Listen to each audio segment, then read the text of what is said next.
Let's review the anatomy of the abdomen. The abdomen is divided by imaginary lines that cross the umbilicus. These lines forms the right upper, right lower and the left lower quadrant. The abdomen may also be divided into 9 areas. The commonly used 3 midline areas are epigastric, umbilical and the hypogastric or suprapubic area.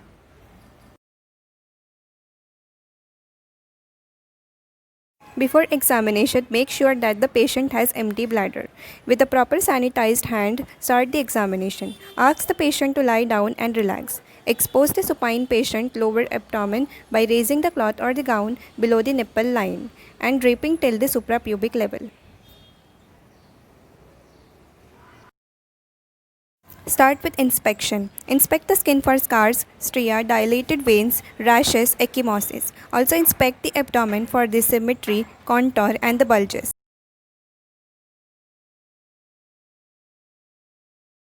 Warm your hands on stethoscope. Listen for the vowel sounds by placing the diaphragm of the stethoscope gently over each quadrant. Listen to the abdomen before performing percussion or palpation, which may alter the characteristics of vowel sounds. Normal sounds consist of clicks and gurgles, estimated frequency of 5 to 34 per minute. Occasionally, you may hear the prolonged gurgles of hyperperistalsis from stomach growling.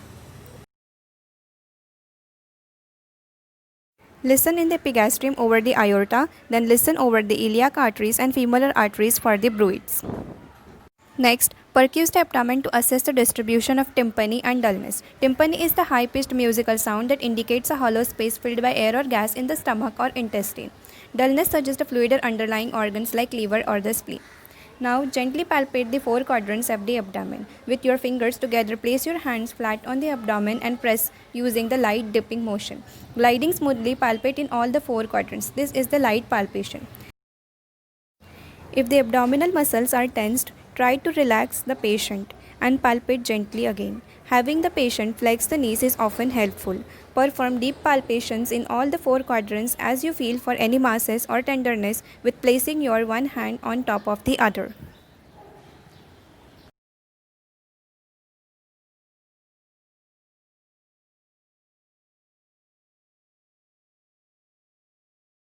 Begin by percusing the span of the liver. First, locate the midclavicular line.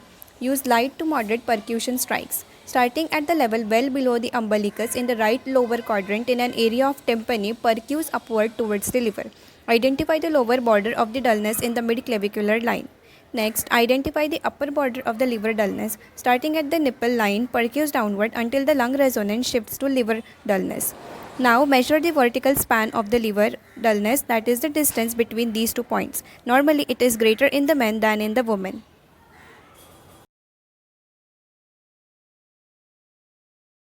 For palpation, place your left hand behind the lower thorax, lifting up the 11th and the 12th ribs overlying the soft tissues.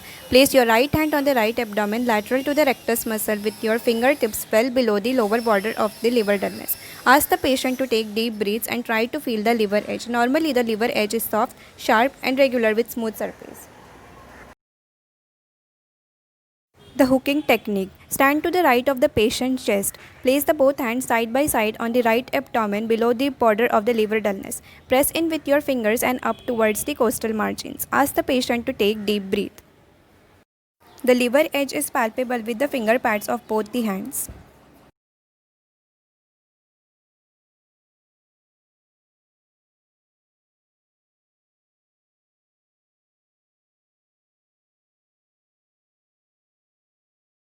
To assess the percussion tenderness of a non-palpable liver, place your left hand flat on the lower right ribcage and gently strike your hand with the ulnar surface of your right fist. Ask the patient to compare the sensation with that produced by a similar strike on the left side.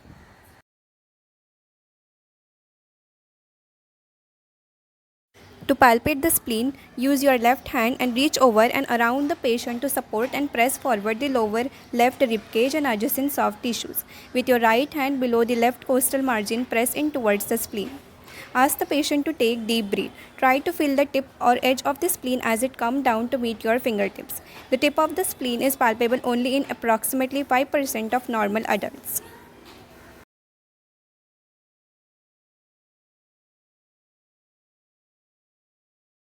Repeat with the patient lying on the right side with legs somewhat flexed at the hips and the knees. In this position, gravity may bring the spleen forward and to the right into the palpable location. The edge of the enlarged spleen is about 2 cm, often palpable on deep inspiration. Percussion may help you detect the splenomegaly.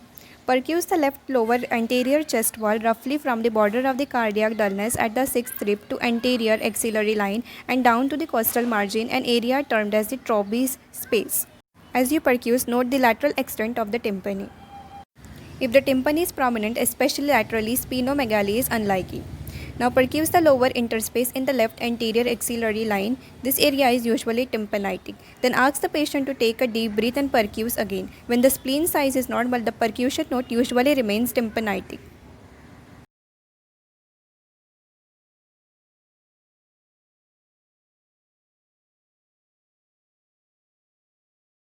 Begin with palpation. Move to the patient's left side. Place your right hand behind the patient just below and parallel to the 12th rib with your fingertips just reaching the costovertebral angle.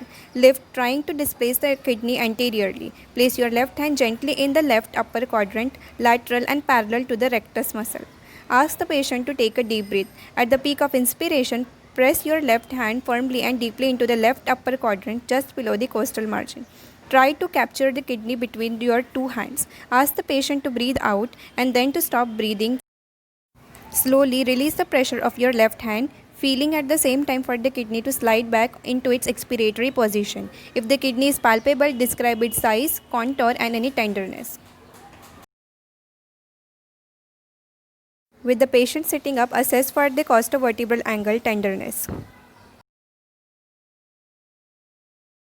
To assess the aorta, press the upper abdomen slightly to the left of the midline. Feel for the aortic pulsations. Now try to assess the width of the aorta.